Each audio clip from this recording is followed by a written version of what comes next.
алымдын астында путу жийип отуруш керек го. Анан puttарды жийип анча чачылбай сабак өтүптүр. Анан сабак бүтүп айттыр, урматтуу балдар, маселени түшүндүңөрбү? Маселе Шаввал оразасы туурасында экен. Түшүндүк депти. Шаввал качан келет билесиңерби? Рамазан келет, Рамазан айынан кийин айдын аты Шаввал болот. Рамазан айдан кийинки айда 6 күн тутса жакшы сооп болот да. Ошол 6 күндүк Шаввал жөнүндө экен. Анан балдар суроосун берип түшүндүк, анан жанагы аксакал айттыр, менде суроо бар дептир. Буга да коркоп жүрүптүр. Бул куртой алым болуп калып, бир айтса билбей калып, уят болуп калбайын деп, таза этиеттенип, таксырым, кош келипсиз биздин сабакка биринчи келдиңиз. Башка бир жерден келсеңиз керек, рахмат сизге, чайлашабыз. Сурооңуз барбы десе, бар дептир. Айттыңыз сиз Шаввал айында 6 күн туткан фазилеттүү дедиңиз, жакшы дедиңиз, сооп дедиңиз. Ошол Шаввал тутайын десең, Шаввал Рамазанга туш келип калса, кантип кармайм дептир да. Шаввал Рамазанга туш келип калса, кантип кармайм. Эсепте октябрдын 5-и десе, октябрь сентябрга туш келип калса, кантип кармайм дегенде гап болуп атат да. Ана Абу Ханифа жооп бербейт, айтыптыр. Абу Ханифа путусуна турган убакыт келди дептир.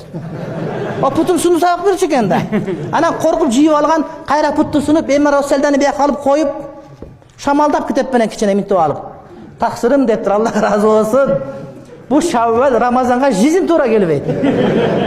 Бу Рамазан бүтмөйүнчө Шаввал чыкпайт. Рамазан же 29 же 30 күн болот, эптеп бүтөт, талаш болуп атып. Катыраңчылардын жарымы бияк болуп Рамазан бүтөт дейт. Рамазан бүткөндөн кийин анан Шаввал келет деген экен. Көрдүңөрбү? Алым деп айтылына турган, же алымдын кебетеси болсо дагы ошолорго урматын көрсөтчү экен да.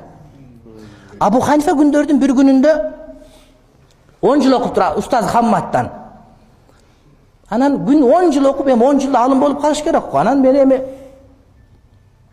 болду, эми эртеңден баштап Хаммат биякта сабак берсе, мен бияка туруп сабак берейин. Мен да алым болуп калдым, болду дептир.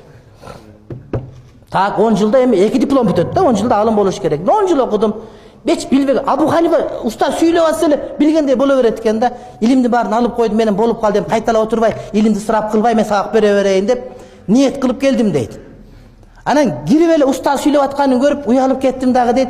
Келип астына олтуруп калсам, Абу Ханифа деп чыкты мен устаз дейт. Деп отурсам, жанына келсем айт, Абу Ханифа, мен алыскы бир шаарда бир тууганым өлүп калып, ошол тууганын аркасына менден башка мураскор жок экен.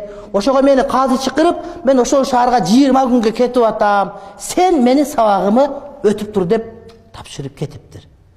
Өлдүм, билип калды, Кудайым билдирип койду буга деп, бетим кызарып, сары болуп, кызыл болуп, светофор болуп, анан калып калдым дейт. Айтпадым дейт.